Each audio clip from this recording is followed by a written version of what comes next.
자, 그러면 다시 시작하도록 할게요. 늘 하듯이 인사부터 하고 시작하도록 하겠습니다. 저는 이면닷컴 최한솔입니다. 반갑습니다.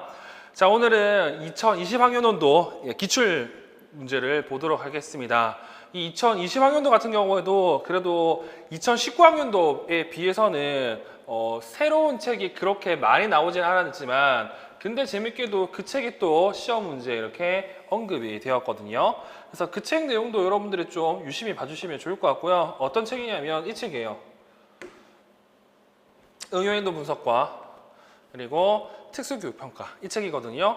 특수교육평가 같은 경우는 그렇게 바뀐 내용은 없지만 지금 보고 있는 이 응용행동 분석 같은 경우에는 뒤에 나와 있는 기출문제에 저는 개인적으로 관련된 내용이 나왔다고 생각하거든요.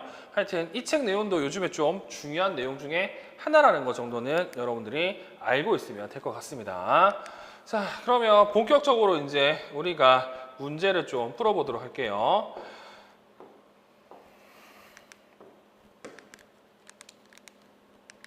자, 유치원 교육과정 A 내용입니다. 자, 1번 문항. 가의 기획에서 진우가 결함을 보이는 인지적 특성을 무엇이라고 하는지 쓰라고 이렇게 돼 있죠. 자, 기획. 사물의 전체가 아니라 부분에 집중함. 예를 들어 코끼리 그림을 보면 전체적인 코끼리 그림을 보는 것이 아니라 코끼리의 꼬리나 발과 같은 작은 부분에만 집중해서 그림이 코끼리인지 아는 것에 결함이 있음. 이 같은 경우에는 우리가 알고 있는 자폐성 장애와 관련된 세 가지 인지적 특성 중에서는 중앙 응집 능력의 결함이라고 얘기할 수 있을 겁니다. 그래서 여기 나와 있는 진우가 보이는 인지적 특성이 무엇인지 하는지 쓰라고 했기 때문에 중앙 응집 능력의 결함이라고 쓰시면 되겠죠. 근데 유심히 봐야 될 건 이것을 위에 있는 내용과 연결시켜서 써야 될지 아니면 이거를 해석을 해야 될지 이런 내용들이 요즘에 좀 눈에 갈리는 내용 중에 하나입니다.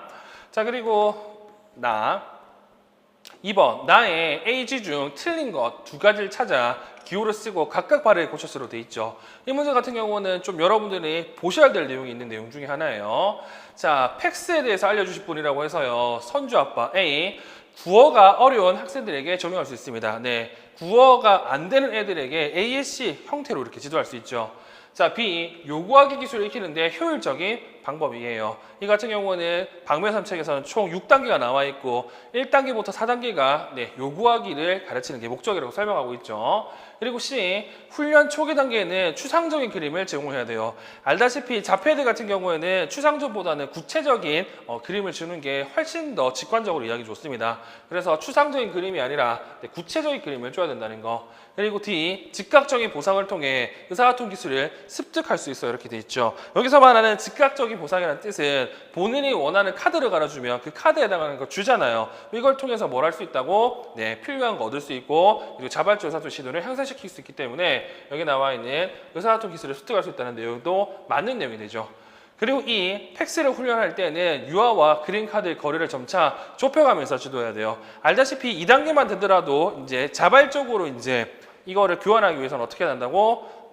학생과 교사 그리고 카드와 학생의 거리를 점점점 넓혀 나가잖아요. 그런 의미에서 E는 틀린 내용이 되고요. 그리고 F 같은 경우에는 팩스를 통해 우리의 민호의 자발적인 의사소통이 늘어날 거래요. 이게 이제 우리가 알고 있는 목적 중에 하나죠. 근데 이 문제 같은 경우에는 대놓고 얘기합니다. 기능적 의사소통 증진을 목표로 하고 있다. 이렇게 얘기하죠. 그래서 요구하기, 질문에 답하기, 설명하기가 소위 말해서 기능적 의사소통이기 때문에 이렇게 얘기하는 것 같습니다. 그래서 이 문제에서는 G 내용을 여러분들이 꼭 기억해 주실 필요가 있습니다. 목표를 뭐라고 했다고? 기능적 의사소통 증진이라고 얘기를 하죠. 다음 3번 다의 A는 오세반 다민교사가 진우의 마음이해 능력을 촉진하기 위해 전략에 착용한 것이다. 이 전략이 무엇인지 하는지 쓰고 A에서 친구들의 마음을 잘 읽을 수 있는 문장 중 한 가지를 찾아 쓰라고 이렇게 나와 있죠. 자, 지금 보고 있는 이 다 같은 경우는 누가 보라도 우리가 알고 있는 상황 이야기, 사회적 상황 이야기라고 볼 수 있습니다. 근데 조금 더 정확히 들려고 하면 이거 뭐가 있어야 된다고? 제목이 있어야 되고요. 관련된 내용이 좀 더 있어야 돼요.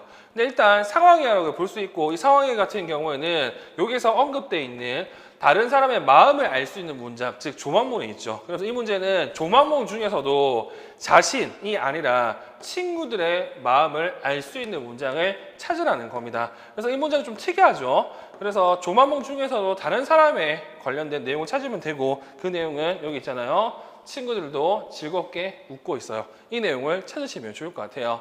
그래서 제가 누누이 말씀드리지만 사회적 상황 이야기 같은 경우에는 이 문장의 기능을 아는 게 훨씬 더 중요하다고 말씀을 드렸습니다. 그리고 이 문제에서는 마음이의 능력, 즉 마음 이론의 결합이 있을 때 쓸 수 있는 게 상황 이야기라고 이렇게 언급을 해두었습니다.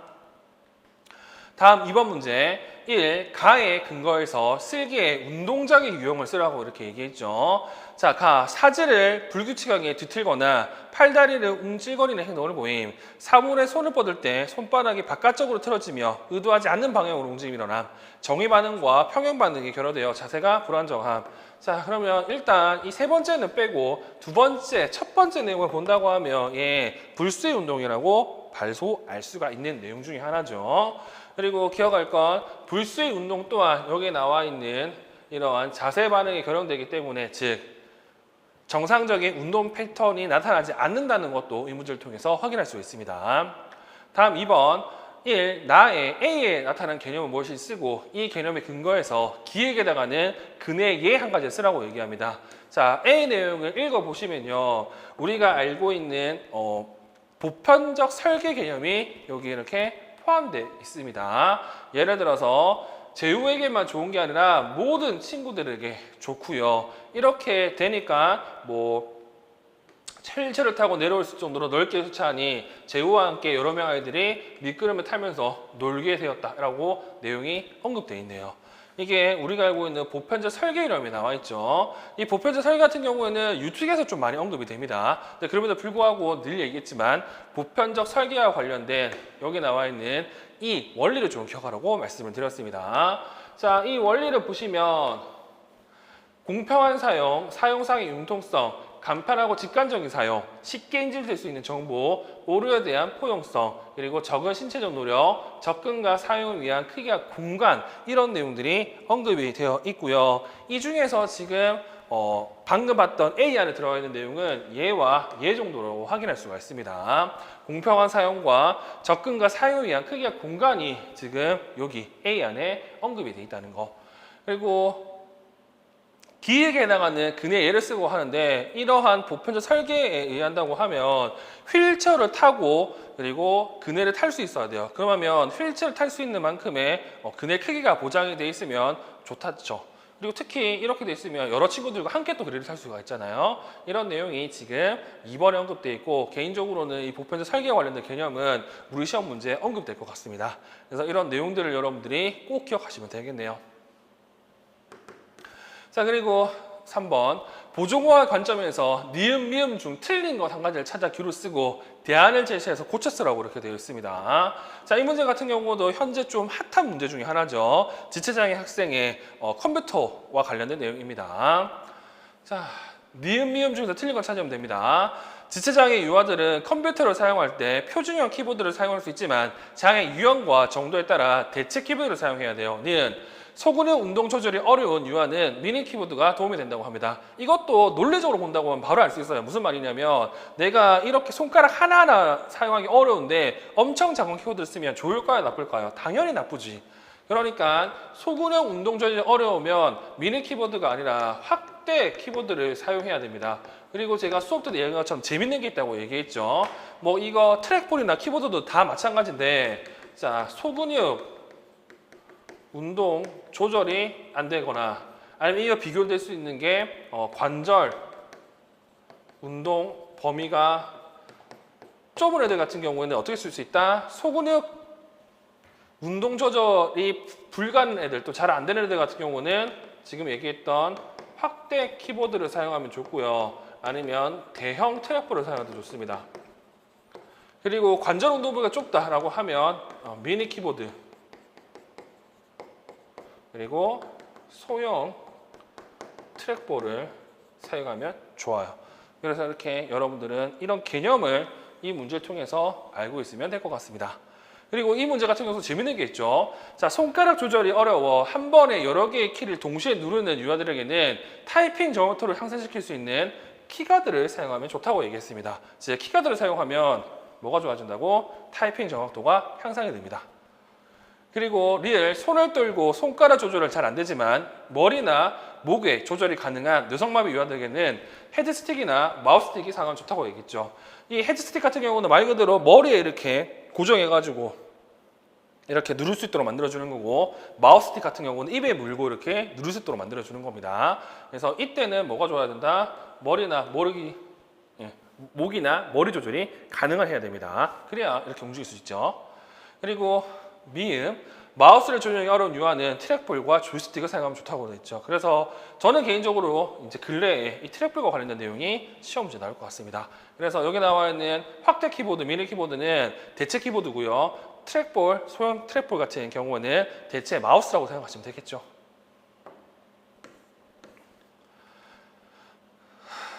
자, 그리고 3번 문제를 볼게요.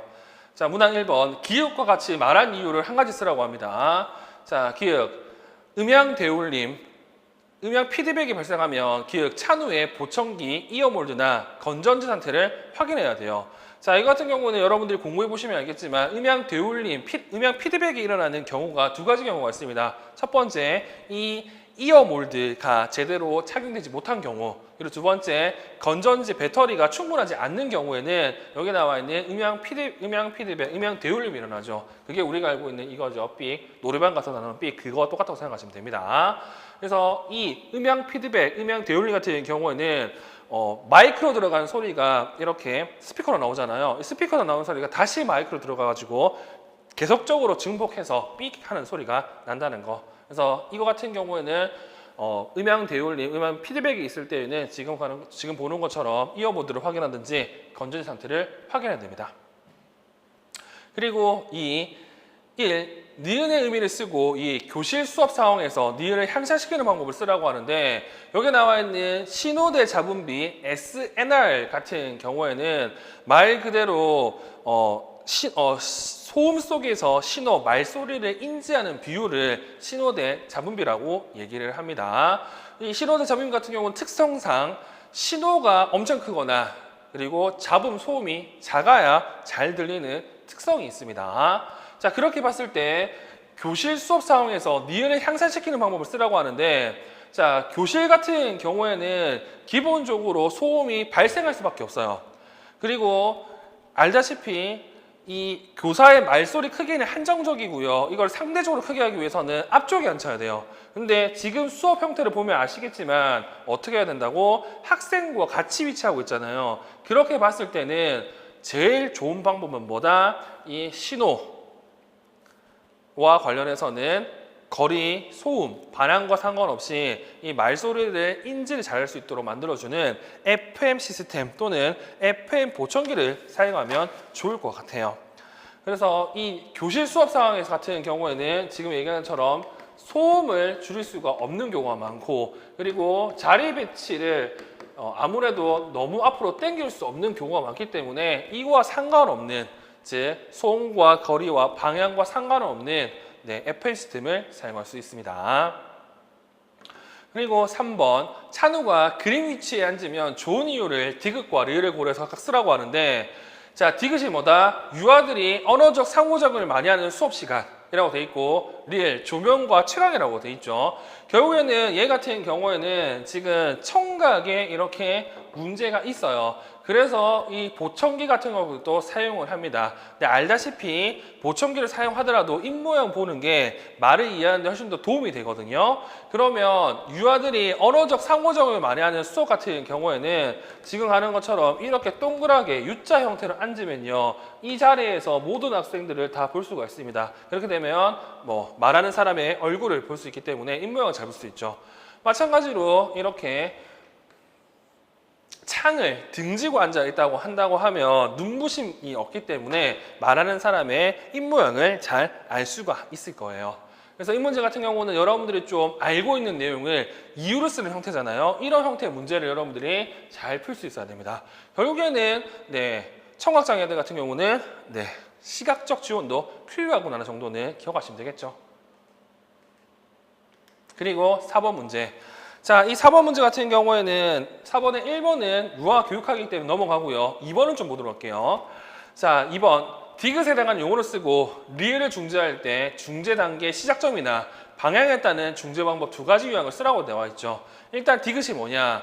첫 번째 단계에서는 공을 두 손으로 잡고 두 번째 단계에서는 공을 가슴까지 들어 올리고 세 번째 단계는 팔을 뻗고 마지막으로 공을 놓는 단계로 나눌 수 있어요. 이렇게 1년의 활동이나 과제를 세부 항목으로 나누는 게 뭐라고? 과제 분석이라고 얘기를 하고, 이 과제 분석과 관련된 내용은 당연히 우리가 알고 있는 행동 연세죠. 이 행동 연세 같은 경우는 뭐 제가 수업 때도 늘 얘기했지만 요즘에 좀 책들은 이렇게 얘기합니다. 행동 연세 하위 유형으로 앞에서부터 가르치냐 아니면 뒤에서부터 가르치냐, 크게 이렇게 전진형과 후진형 연세로 나누고요. 이 전진형의 한 가지 유형으로 전체 과제 제시형을 언급하는 책들이 많다는 거. 그러면 중재 단계 시작점과 방향에 따라 중재 방법 유형 두 가지 쓰라고 하면 이거 두 개 쓰시면 정답이 되겠죠. 그리고 문항 3번 같은 경우에도 유특 문제거든요. 그래서 유특 관련된 답은 제가 적어놨으니까 한 번 정도만 좀 확인하시면 좋을 것 같고, 개인적으로 여러분들 같은 경우에는 여기 나와 있는 이 행동 연세와 관련한 전진형, 후진형과 관련된 개념 정의 정도는 여러분들이 꼭 기억하시면 좋을 것 같아요. 그리고 5번 문제를 보도록 하겠습니다. 이 5번 문제 같은 경우는 예전 같으면 이거 분명히 평균 발화기를 구하라고 하는데 요즘은 반대로 이렇게 문제를 냈죠. 자, 1. 기읍과 니은에 들어갈 평균 발화기를 유효각각 쓰라고 합니다. 자, 박스 내용을 보시면 선생님 은지의 언어 평가를 위해서 자바라 분석을 했어요. 여기 평균 발화기리 분석 결과를 한번 보세요. 어떻게 나온 결과예요? 100개의 발화를 수집해서 평균 발화 길이를 분석해서 하면서 기읍과 니은과 평균 어절 길이가 이렇게 나와 있죠. 자, 기억 내용을 보시면요, 이렇게 조사와 그리고 어미 부분까지 다 이렇게 나눠 놨고요. 그리고 우리가 알고 있는 여러 가지 내용들을 다 언급해 놨죠. 근데 니은 같은 경우에는 보시면 굳이 이렇게 어미까지는 안 넣어놨죠. 그래서 이걸 보면 알다시피 기읍 같은 경우에는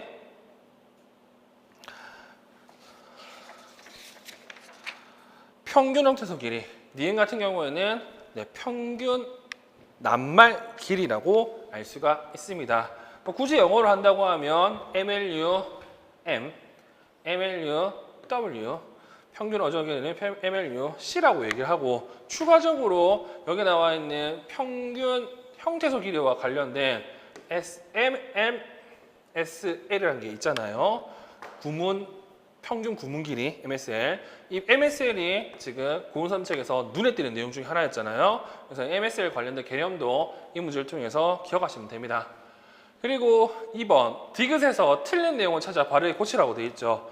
자, 디귿 같은 경우에는 평균 발화 길이의 분석은 유아의 수용 언어 능력을 평가하고 교육 진단의 목적을 두며 구문원적 특성을 알아보기 위해서 하는 것이에요. 자, 여기 보시면 발화잖아. 제가 얘기하는 발화를 평가하는 거기 때문에 수용이 아니라 표현 언어가 되겠고요. 그리고 얘 같은 경우는 유특에서 얘기하는 교육 진단, 장애 진단이 아니라 교육 진단에 해당하는 내용이고, 그리고 이 구문원적 특성뿐만 아니라 이 의미론 그리고 활용론도 알 수 있는데, 이 평균 발화 길이 MLU는 구문적 특성을 알 수 있는 내용입니다. 그리고 3번, 리을에 나타난 조음으로 형상을 무엇을 쓰고 리을의 음운 변동을 조 위치 측면에서 쓰라고 이렇게 나와 있죠. 이 문제 같은 경우는 조음으로도 써야 되고 음운으로도 써야 되는 문제입니다. 그래서 이런 용어들을 여러분들이 좀 기억하시고요. 조음 오류는 4가지 중에 하나를 쓰시면 되고, 그리고 음운 오류 같은 경우에도 몇 개 안 되잖아요. 그 중에서 하나 생각하시면 되는데, 최근 고운삼책 같은 경우에는 초등에 나와 있던 탈기식 음악 이런 거 있잖아. 이 기식도와 긴장도와 관련된 내용이 눈에 띄는 내용으로 추가되어 있습니다. 그래서 이 문제를 통해서 그런 내용도 좀 보시면 좋을 것 같고, 뭐 이 같은 경우는 대치와 치조 음악가 답이죠. 그리고 우리 시험 문제 90%에 관련된 이 오류 유형들은 방금 얘기했던 이 대치와 치조 음화가 답이라는 것 정도는 기억하시면 됩니다. 그리고 6번 문제. 자, 6번 문제 같은 경우에는 내용을 보시면 전반적으로 전부 다 유아 교육학 내용이기 때문에 관련 내용은 넘어가도록 할 거고요. 그리고 7번 문제를 좀 보도록 할게요. 이 7번 문제 같은 경우에는 개인적으로 좀 눈에 띄는 내용 중에 하나입니다. 왜냐하면 대부분 시험 문제가 학교 차원의 긍정되는 지원 문제를 낼 때 1단계 아니면 3단계를 내요. 근데 이 문제 같은 경우는 2단계 내용이 나와 있죠.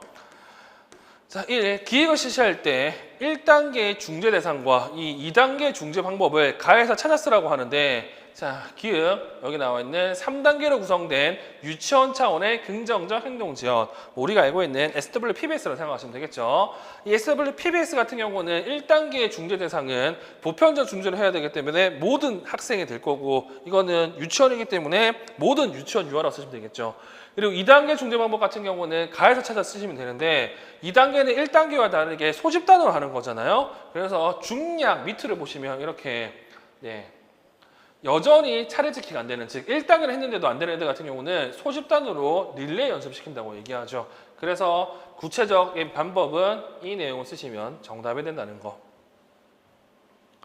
그리고 2번, 자, 나의 1, 니은과 디귿에 해당하는 팀적고 유형을 쓰고 니은과 비교해서 디귿이 갖는 장점을 쓰라고 하는데, 뭐 어차피 우리 시험 같은 경우는 늘 나오는 게 다간초 중에서 물어보는 거죠. 그리고 가랑문과 그리고 초학문의 뭐 이러한 차이점들을 많이 물어보는데, 이 관련된 내용은 이소연 선생님 유아특수교육이라는 책에 표로 나와 있고, 그 표도 우리 교재에 나와 있잖아요. 그 내용을 좀 참고하시면 좋을 것 같고, 일단 니은에 해당하는 내용, 니은 내용을 보시면 눈에 띄는 게 뭐냐면, 여기 보시면 진단과 중재는 따로 하지만 팀업할 때 만나서 공유한다고 돼 있죠. 제가 말씀드린 것처럼 다간초 중에서 다음문 같은 경우는 중재 따로, 진단 따로예요. 근데 가랑문 같은 경우는 책에 따라서는 진단은 따로 하고 중재를 함께 한다고 나와 있고요. 책에 따라서는 진단은 따로 하고 중재는 따로 하지만 지금 얘기한 것처럼 정보를 교환한다고 나와 있거든요. 그런 의미에서 니은 같은 경우에는 가랑문을 보시면 되고, 당연히 디귿은 함께하고 함께 중재를 하기 때문에 초학문을 보시면 됩니다. 그러면 이 가랑문과 초학문을 비교해서 가랑문에 비해서 초학문이 갖는 장점이 있죠. 즉 얘네 같은 경우는 진단도 같이 하고 중재도 같이 하기 때문에 좋은 장점이 있습니다. 어떤 장점? 뭐 기본적으로는 뭐 여러 번의 평가를 할 필요도 없고요. 그리고 지금 보는 것처럼 요 위에 표 내용을 보시면 아시겠지만, 요 위에 표 같은 경우에는 중재도 따로 하는데 공유를 한다고 하잖아. 근데 이거 의사소통 잘못되면 똑같은 내용 똑같이 할 수도 있어요. 그런 의미에서 지금 초학문 같은 경우에는, 디귿 같은 경우는 일관된 중재를 할 수 있습니다. 의사소통의 공유보다는 함께 하기 때문에 이러한 특성들을 보인다는 거. 그래서 이런 내용들이 지금 우리 시험에 꽤 많이 나오죠. 다간초와 관련된 특성이요. 그래서 이 내용들은 잘 기억해 두시면 될 것 같네요. 그리고 8번 문제. 자, 문항 1번을 보시면 기읍과 니은에 해당하는 말장애, 구어장애 유형을 쓰라고 하죠. 자, 일단 눈에 띄는 건 말장애입니다. 말장애. 자, 기읍. 말의 흐름이 자연스럽지 않고 말의 리듬이 특이해서 무슨 말을 하는지 이해하기가 힘들어요. 특정 음절을 반복 연장하고 말이 막히기도 해요. 누가 보더라도 기읍 같은 경우는 유창성장의 하위 유형인 말더듬이고요. 그리고 니은 같은 경우 부자연스러운 고음과 지어짜는 듯한 거칠고 거센 소리가 나요. 이렇게 돼 있죠. 이 부자연스러운 고음과 지어짜는 듯한 거칠고 거센 소리 같은 경우는 음성장애와 관련된 내용입니다. 음성장애와 관련된 내용. 그래서 이거 같은 경우에는 지금 이거 내용으로만 우리가 알고 있는 이 기능적 음성장애를 얘기할 수 없기 때문에 어떻게 해야 된다고? 지금 음성장애라고 얘기하고 음성장애 동일한 레벨로 유창성장애로 얘기하는 게 저는 조금 더 좋다고 생각을 합니다. 그리고 2번, 디귿과 같이 지수가 보이는 의사소통의 특성은 무엇인지 쓰라고 이렇게 되어 있죠. 자, 디귿, 지수가 로봇처럼 단조로운 음으로 계란 줄까, 계란 줄까, 계란 줄까라고 했어요. 또 연필 줄래라고 했더니 연필은 주지 않고 줄래라고 말했어요. 이건 누가 보더라도 반향어죠. 근데 반향어 같은 경우에도 지금 당장 얘기한 거에 대한 반향어이기 때문에 즉각 반향어라고 볼 수도 있습니다. 그리고 3번 1. 니을에 해당하는 언어학의 하위 범주를 쓰고 미음의 행동 특성이 무엇인지 쓰라고 얘기했죠. 여기 나와 있는 언어학의 하위 범주 같은 경우에는 총 5가지 내용이 있잖아요. 자, 리을. 자신의 말하기 순서를 기다리지 못해서 불쑥 얘기해요. 누가 보더라도 화형론이죠. 그리고 미음의 행동 특성을 쓰라고 하는데 몸을 앞으로 숙였다 펴고 손을 들어 손가락을 접었다는 행동을 반복해요. 그러니까 깍깍하는 의미 없는 소리를 내기도 하고요. 여기 보시면 이걸 뭐라고 한다고? 상동행동이라고 얘기하죠. 근데 이 상동행동 같은 경우에는 제가 누누이 말씀드리지만 예전적으로 보시면 의미 없는 행동인데 반복하는 행동이라고 얘기합니다. 근데 요즘 책 같은 경우는 다 기능이 있다고 말씀드렸죠. 뭐 환경 조절과 뭐 그리고 스트레스 감소 이런 기능들이 있다고 말씀드렸잖아요. 그래서 우리는 이 문제를 통해서 상동행동에 관련된 기능을 좀 기억하시면 좋을 것 같습니다. 그래서 이 문제 같은 경우는 뭐 그렇게 어려운 내용은 없고 뭐 있는 그대로만 여러분들이 받아들이시면 될 것 같네요. 그리고 유치원 교육과정 B를 보도록 하겠습니다. 자, 유치원 교육과정 B의 1번 문제 같은 경우에는 실제로 본다고 하면 이거 다 우리가 특수교육학에서 봤던 내용이잖아요. 근데 이 내용이 원래라면 어느 의도로 냈다? 유아교육학 내용으로 냈어. 유아교육학에도 이 내용을 배우거든요. 그래서 1번과 2번 같은 경우는 유아교육학을 푸는 게 훨씬 더 정확합니다. 그래서 우리는 답을 이제 확인하시면 되고 굳이 이거를 고민할 필요는 없습니다. 그리고 3번 내용 보도록 할게요. 자, 다음에 A에 해당하는 개념을 쓰라고 하는데, 자, 이후 민수는 비디오 모델링으로 난탄 노래를 연습하였으며 점점 더 잘하게 되었다. A, 민수는 통화학급에서 친구들과 함께 다양한 도구로 재미있게 난탄 노래를 할 수 있게 되었다. 뿐만 아니라 집이나 놀이터에서도 동네 친구들과 난탄 노래를 하였다. 여기서 중요한 건 여기 다양한 도구, 그리고 여기 집, 놀이터가 언급이 되어 있죠. 그래서 이거는 자극 일반화라 보시면 될 것 같고요. 그리고 이것도 이렇게 볼 수도 있어요. 학교 친구와 동네 친구가 다르다고 하면 또 자극 일반화로 볼 수도 있죠. 그래서 지금 A 개념은 자극 일반화로 보는 게 훨씬 더 낫습니다. 그냥 일반화보다는. 근데 책에 따라서는 자극 일반화 읽고 일반화를 얘기하는 책도 많기 때문에 틀렸다고 하지 못합니다. 근데 우리가 알고 있는 특수교육학 개념으로는 그렇다는 거. 그래서 이 문제 같은 경우는 굳이 우리가 이거를 특수교육학 내용으로 볼 필요는 없다는 것 정도는 기억하시면 되겠죠. 그리고 2번을 볼게요. 자, A에 근거해서 1. 기획에 해당하는 관찰 기록 방법을 측정하고자 하는 행동의 측면을 쓰고 2. 그 행동 특성을 해가지고 쓰라고 얘기합니다. 자, A 보시면 요즘 준우가 자유선택 시간에 너무 자주 아라고 짧게 소리 질러요. 제가 준우에게 가서 쉬시라고 할 때만 잠깐 멈추고 제가 다른 영역을 가면 또 소리를 질러요. 소리를 길게 지르지 않지만 오늘도 20번은 지른 것 같아요. 소리 지르는 횟수가 줄었으면 해요. 이렇게 돼 있죠. 자, 여기 나와 있는 횟수의 단어는 뭐라고? 우리가 알고 있는 빈도이죠. 이 빈도 같은 경우는 행동의 측면 중에서도 언급이 되어 있습니다. 그래서 빈도라고 쓰시면 되고요. 그리고 이 빈도 같은 경우 재미있는 건 뭐가 있냐면 지금 양면삼체 기준으로 본다고 하면 행동, 특성, 중심, 관찰 기록이 있죠. 이 행동, 중심, 관찰 기록 같은 경우는 총 5가지 내용이 있습니다. 여기 방금 언급했던 빈도, 그리고 지속 시간, 그리고 지연 시간, 그리고 책에 따라서는 빈도기록법의 변형으로 반응, 기회, 관찰, 기록과 그리고 기준치 도달, 관찰, 기록을 5가지를 언급하잖아요.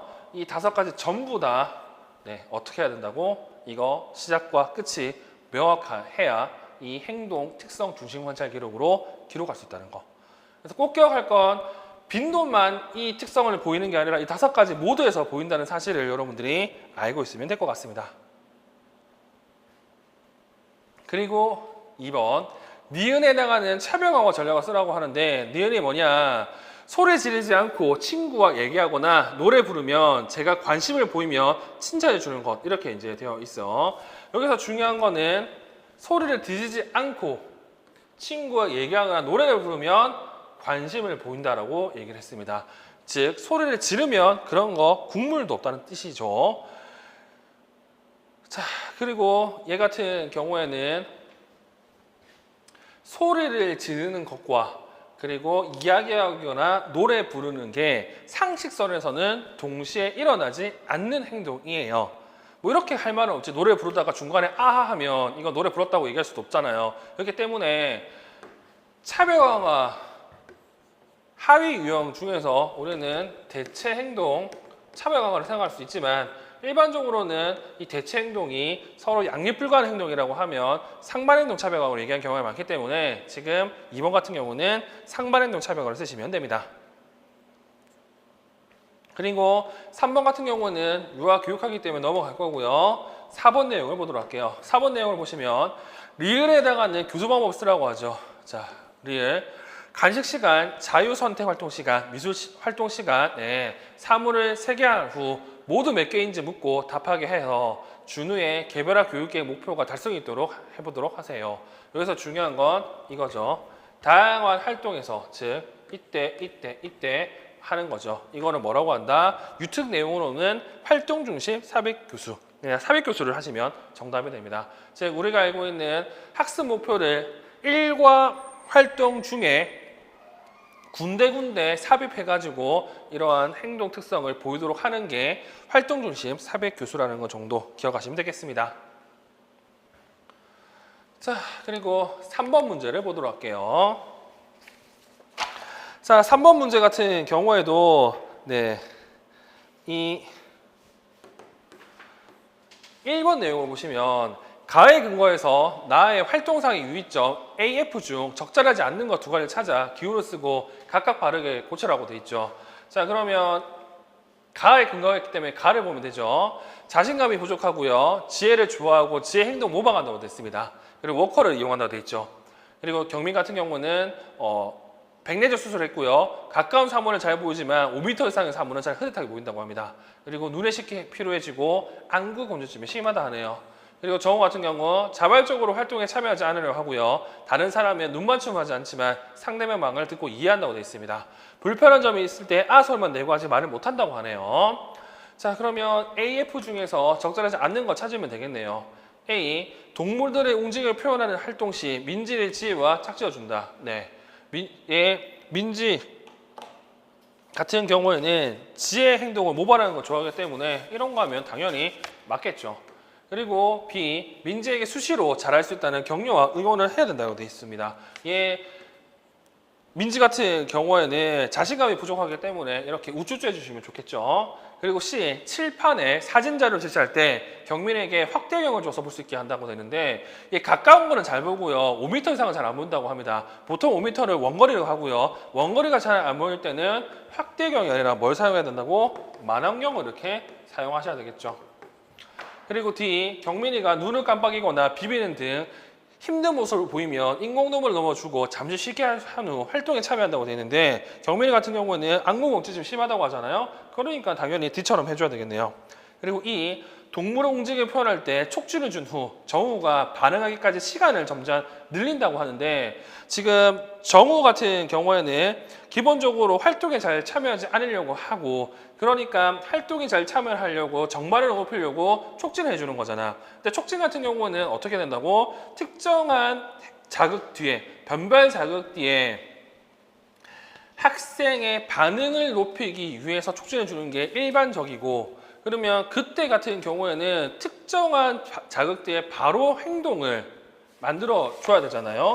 근데 지금 촉진해 준 후 정우가 반응할까지 시간을 점점 늘린다고 되는데 그러면 이거 S 변별 자극 그리고 촉진 R 이 관계에서 이거 주고 이거를 점점 늘린다는 뜻은 이 변별 자극과 그리고 행동을 점점 떨어뜨리는 행동이잖아. 이렇게 되면 학습이 안 일어나잖아요. 어떻게 된다고? 원칙상은 이거 주고 바로 일어나게 만들어야 돼. 그 다음에는 얘가 없이 바로 S에서 R을 이루도록 해야 되기 때문에 이렇게 시간을 점점 늘리는 건 아닙니다. 정확하게는 시간을 줄이고요. 처음부터 촉진을 없애줘야 되겠지. 그래서 이 같은 경우는 틀린 내용이 됩니다. 그리고 F, 정우가 활동에 대한 생각과 느낌을 그린카드로 표현할 수 있다고 이렇게 되어 있는데 이 같은 경우는 말을 못하니까 AAC 측면에서 그린카드 사용하면 좋겠네요. 그래서 이 문제 같은 경우도 이 내용 때문에 여러분들이 많이 고생을 했습니다. 그래서 우리는 이 관계를 생각한다고 하면 방금도 얘기했지만 얘가 점점 더 늘어나는 건 이 변별자격과 R의 관계를 떨어뜨리는 거기 때문에 이거는 학습이 아닙니다. 자, 그리고 2번 가에 근거해서 1. 가에서 기획의 이유를 쓰고 기획에 해당하는 교수적 수정 유형을 쓰라고 하죠. 눈에 띄는 건 교수적 수정입니다. 유특 같은 경우는 뭐와 구분을 해야 된다고? 이거 교육과정 수정과 구분해야 된다는 거 여러분들이 꼭 기억하시면 되겠죠. 일단 다의 기획 내용을 보시면 민지를 고려해서 미리 충분한 공간을 확보하려고 교실, 교구장 배치를 좀 바꿨어요. 여기 보시면 워커를 사용하기 때문에 바꿨다고 얘기하죠. 이렇게 교실을 바꾸는 것은 우리가 알고 있는 환경 수정이고요. 환경 수정 중에서도 물리적 환경 수정에 해당하는 거죠. 그리고 이렇게 한 이유 같은 경우는 워커를 사용한다고 하면 이동에 좀 불편합니다. 그래서 아동의 이동을 용이하기 위해서 이렇게 환경 수정을 해주시면 훨씬 더 좋겠죠. 그리고 3번 이것도 원래 유아교육 내용인데 필수는 있어요. 다의 니은에 해당하는 심리상태 쓰라고 하죠. 다의 니은 실패의 경험들이 누적되어 활동에 차별하는 것을 두려워하고 끈기 있게 노력하거나 도전을 하지 않으려고 해요. 나는 잘 걸을 수 없으니까 못해요. 못할 거야 라고 자주 말을 해요. 알다시피 이게 우리가 알고 있는 학습 무기력이고요. 이 학습 무기력을 얻기 위해서는 지금 이 박교상 하는 것처럼 이렇게 해주시면 좋을 것 같습니다. 그래서 이 3번 내용 같은 경우에는 우리가 좀 볼 내용들이 많죠. 자, 그리고 4번 내용을 보도록 할게요. 이 4번 내용 같은 경우에도 뭐 유아교육 그리고 정확하게는 유아특수교육과 그리고 특수교육학에서도 이 내용이 나와 있는데 1번 문항을 보시면 기획과 니은에 해당하는 또래 주도 전략 유형이 무엇인지 각각 쓰라고 합니다. 자, 기획 내용을 보시면 수희와 지우가 참여하여 경단을 완성했을 때 모둠 전체를 강화하려고 해요. 니은 훈련받은 민수가 수희에게 블록 쌓기 놀이 하자라고 하면서 먼저 블록을 한 개 놓으면 수희가 그 위에 블록을 쌓아요. 그러면서 둘이 계속 블록 놀이를 하게 하려고요. 자, 이거 우리가 알고 있는 또래 주도 전략 중에 각각의 내용을 쓰시면 되는데 기획 같은 경우에는 협동학습이고요. 니은 같은 경우는 또래 교수라고 볼 수 있습니다. 그래서 우리가 꼭 기억할 건 이 또래 주도 그리고 이와 비교되는 게 교사 주도 전략이 있고 그리고 자기 주도 전략이 있다는 사실을 생각하시고 이 또래 주도 전략은 크게 협동학습과 그리고 크게 또래 교수가 나온다는 거. 물론 초특에서는 이 정도만 알고 있으면 되지만 유특 같은 경우는 이거보다 훨씬 더 많은 구체적 내용들이 언급이 되어 있습니다.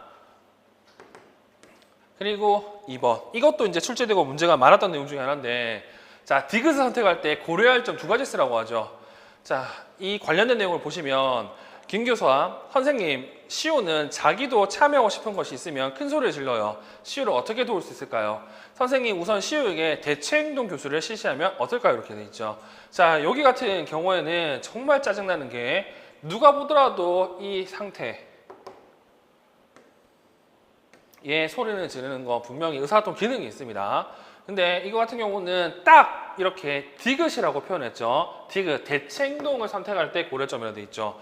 우리가 알고 있는 이 고려점들이 나와 있는 게 여러 가지가 있어요. 첫 번째, 대체 기술과 관련해서 좀 더 구체적으로 본다고 하면 교체 기술과 관련된 반응의 효율성으로 통찰하는 내용과 그리고 대체 행동 차별화와 관련된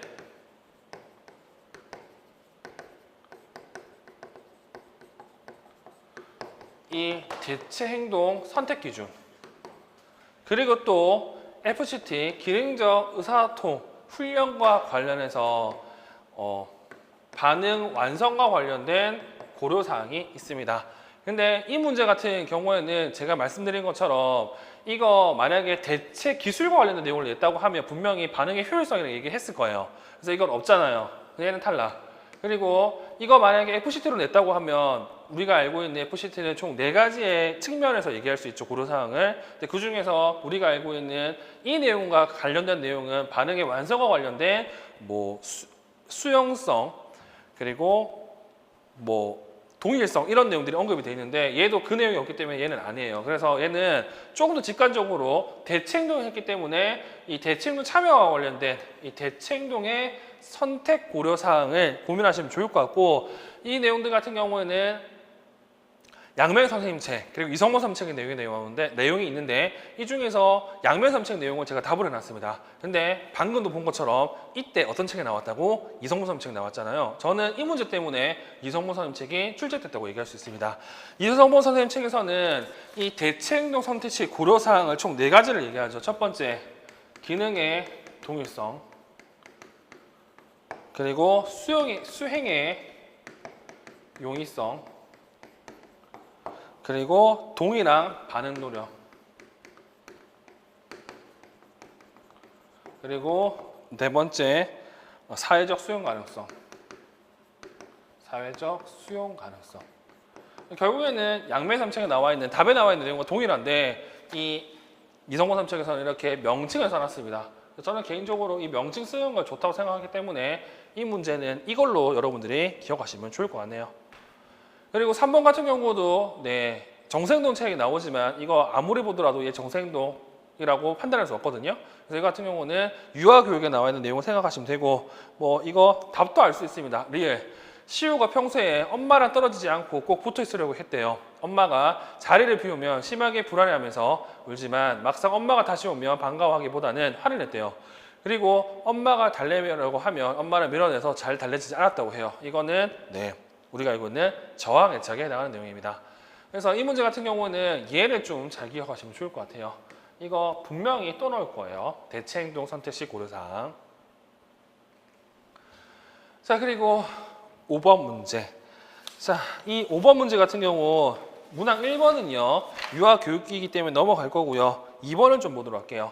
자, 이번 내용을 보시면 1. 프레밍 원리를 적용한 다의 기획에서 고빈도 행동을 찾아 쓰고 이 물리적 특성에 근거해서 기획에 제시된 강화제 유형을 쓰라고 이렇게 나와 있습니다.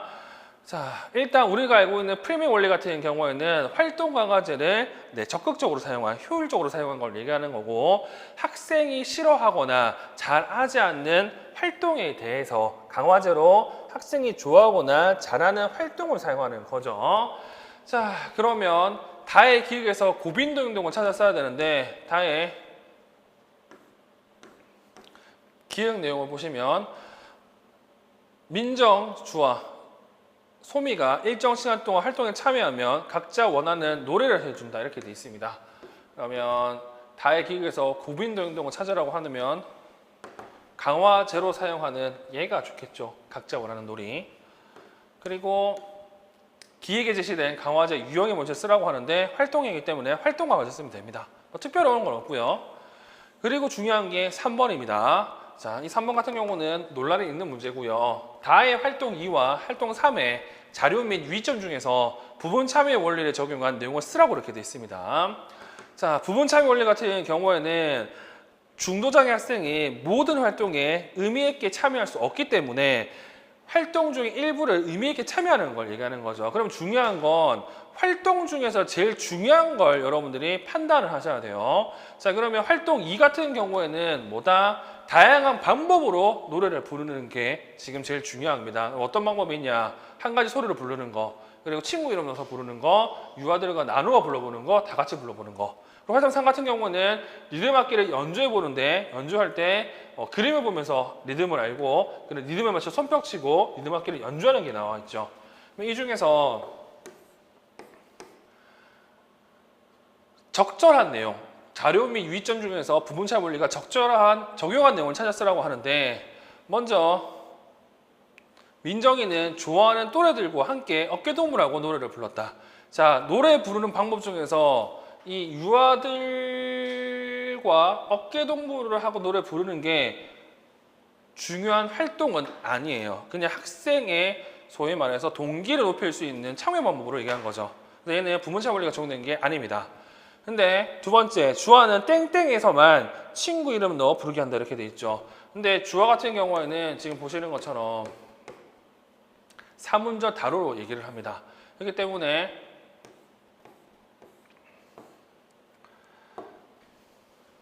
친구 이름에서 넣어 볼 때 땡땡에 자기 이름 넣는 거는 의미 있게 활동에 참여하는 거기 때문에 얘는 맞아요.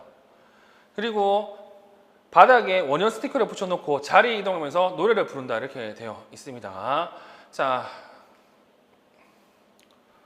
이렇게 돌아다니는 애들이 있잖아요. 그리고 수업 시간, 앉는 시간이 짧은 애들 있잖아. 그런 애들을 위해서 시각적 촉진 방법으로 이거를 사용하면 좋을 것 같아요. 근데 이거는 부분차의 원리는 아니고. 그리고 이제 문제가 되는 게 뭐가 있냐면 맨 마지막에 얘가 이제 문제가 되거든요. 일단 리듬 패턴은 그림 앞으로 제공한다 이렇게 돼 있죠. 자, 그림 앞으로 제공하면 좋을 것 같습니다. 그 이유가 뭐냐면 일단 얘네들 같은 경우에는 발달지시 유하기 때문에 여기 나와 있는 이 그림을 보는 게 힘들기 때문에 이렇게 조금 더 편한 그림 앞으로 주면 좋을 것 같고요. 마찬가지로 유아가 좋아하는 거, 익숙하는 거 리듬을 제공하는 건 마찬가지죠. 여기서 중요한 건 맨 마지막에 소미가 친구들에게 리듬 악기를 나눠주도록 한다고 돼 있는데 아까도 얘기했지만 이게 제대로 된 부문차의 원리라고 얘기할 거라고 하면 이 나누어주는 게 여기 해당하는 거야 됩니다. 근데 보시면 아시겠지만 뭐 리듬 알고 그리고 손뼉 치고 리듬 악기 연주하기와는 이거는 그렇게 중요한 내용이 아니죠. 부가적인 내용이지. 학생이 이렇게 자리 이동이 적고 잘 앉지 않는다고 하면 이걸 이용해서 수업을 활용할 수 있잖아요. 그런 측면에서 맞지만 이게 제대로 된 부문차의 원리라고는 얘기할 수 없다는 거. 그래서 이거 같은 경우는 얘만 정답이 됩니다. 그래서 이 내용들이 중요한지 안 중요한지를 여러분들이 판단해서 답을 쓰시면 되겠죠. 부가적 내용이잖아요, 전부 다. 그리고 6번 문제. 6번 문제 같은 경우는 전부 다 유아 교육과정 그리고 유아 교육학 내용이기 때문에 넘어가도록 할 거고요. 마찬가지 7번도 마찬가지 8번도 마찬가지입니다. 그래서 이렇게 우리는 2020학년도 유아 교육과정 AB를 살펴봤습니다.